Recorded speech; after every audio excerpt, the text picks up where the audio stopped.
This is my research presentation for a self-care web design.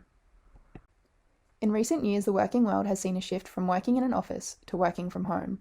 As a student, I myself have struggled with the ability to set boundaries when your home is also your workspace.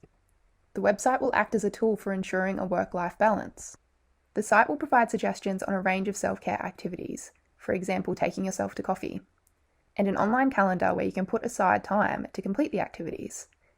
This gives the user a sense of accomplishment when they are completed, a concept that is similar to the viral 5-minute journal.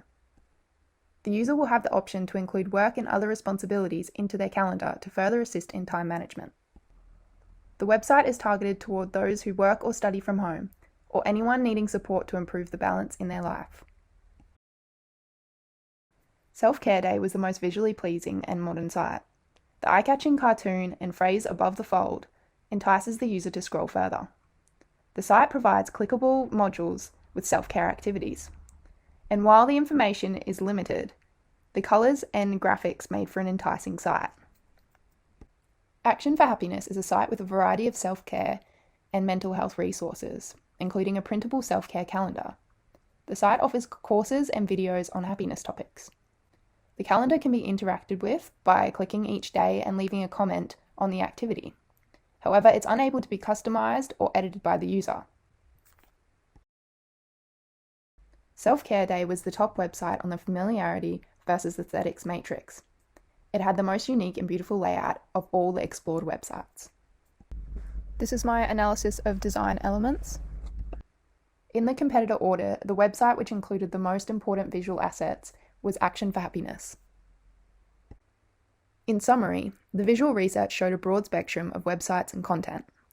Very few used interactive tools for the user to participate in the site, and majority of the sites provided resources and links collected from elsewhere. The sites contained an abundance of blogs, however none prioritized photographic or visual elements, focusing greatly on written content.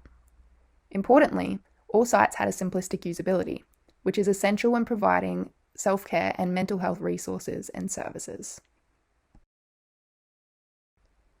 These are the questions I asked my interviewees surrounding their opinions on self-care, organisational processes, relaxation methods, and procrastination levels. The findings brought to my attention a few correlations and frustrations that should be accounted for when designing the website and newsletter. These correlations were sensory calming activities were found to be the most stress relieving, for example, nature and praying. Most relied on day-to-day planning, and the outlier interviewee would most likely benefit from more structure. Most prioritise work or study over self-care. Distraction and low motivation were a key factor in procrastination. All participated in activities daily which they considered to be unproductive. Only one interviewee considered forms of self-care and enjoyment as productive. This is the persona based off the interview correlations. Jessica is a business owner.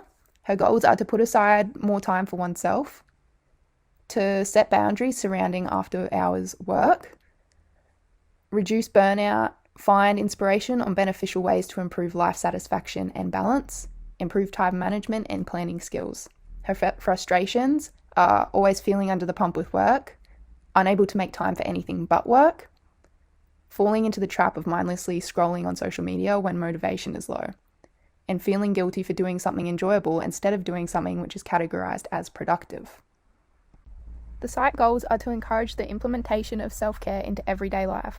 The site should create a calming and relaxing atmosphere and have available activities and resources to support the user's self-care goals. It will be a digital oasis for users to feel supported and encouraged.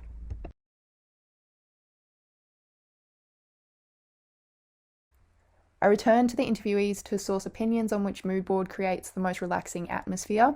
All voted for mood board 3 and additionally noted that mood board 2 gave a personalised feel with the handwritten quotes. As a typical user, Jessica uses the calendar feature on the web page to plan out her week by the day. She'll pick a daily activity to add to each day, along with the rest of her work and other responsibilities. This reduces the stress in Jessica's life, knowing her week is planned, and makes her feel excited for all of her activities.